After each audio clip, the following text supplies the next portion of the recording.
Hello guys, welcome to Chess Journey. Today we are going to see King's Gambit, one of the most aggressive type of opening strategy. In this, white open up the f file with idea of taking lead in development. The main line is e4, e5 and f4. Here basic idea is if e cross f4 is played, then d4 taking center with pawns and also taking pawn back on the next move. Basically there are two possibilities. Either black accepts the gambit by capturing f4 pawn or declines the gambit and continue with other development moves like d6 or taking out the other minor pieces. In this video, we are going to see some of the common possibilities and how white can lead the game. First, we will see King's Gambit accepted variation. There are three common continuations for white, which are bishop to c4, transpose into bishop's gambit, a usual d4 move, and knight to f3, king's knight defense. Let's take a look at bishop to c4 variation. Bishop to c4 will allow queen to h4 check and king moves to f1. Then usual looking move d6 to free up the light square bishop, and by this white can no longer castle. But on next move we will play knight to f3. This will kick back the queen to f6. And after d4 move, white has a major lead in covering center square. Black can also try d5 to give up the extra pawn and continue with the development.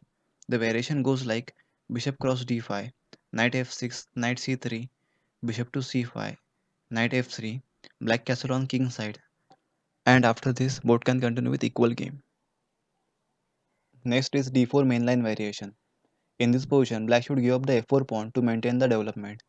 So line follows as knight to f6, knight to c3, bishop to b4 pinning the knight, bishop to d3, black castle on king side, bishop cross f4 taking pawn back and d6.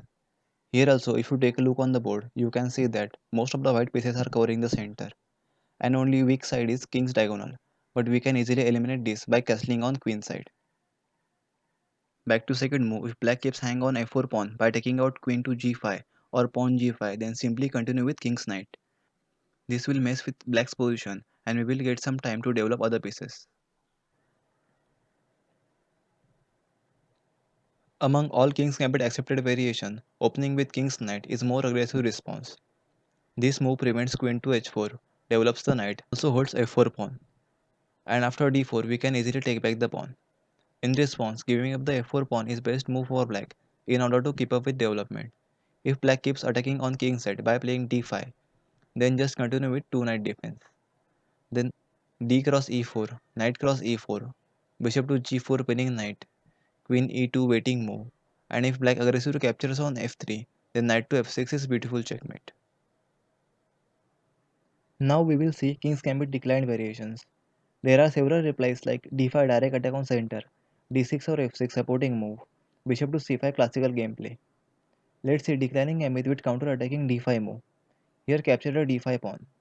And best for black is play e4 advance move to restrict the white's kingside development. So we can continue with knight to c3. Then knight to f6 controlling same square.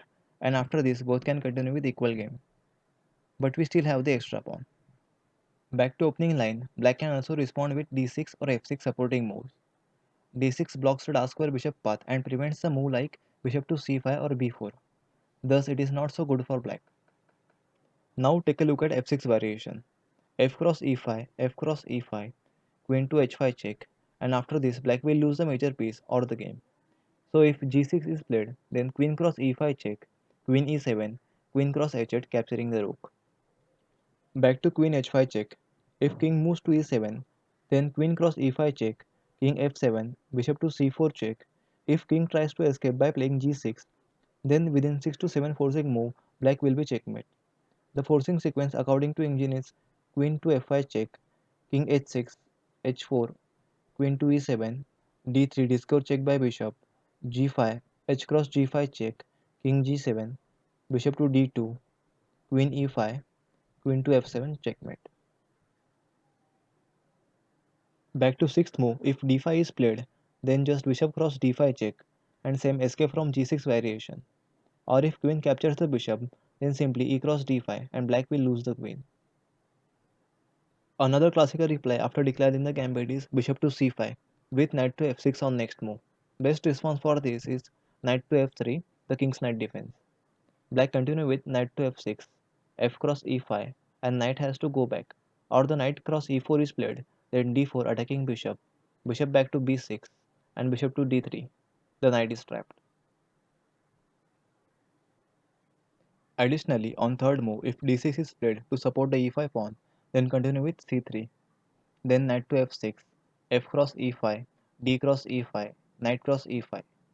Here if black falls for the free pawn and captures on e4, then queen to a4 check, and as bishop blocks the check, then white captures the knight. So far, we have seen some common variations in King Gambit, also seen some tactics and trap in opening. Hope you like that. If you want to see how black can perfect a gameplay against King's Gambit, then stay tuned for my next video. For that, don't forget to like, share, subscribe, and press the bell icon. Before ending, here is a quick puzzle for you. Find the best move continuation for white. Try to answer this in comment section below. Thank you for watching. Bye.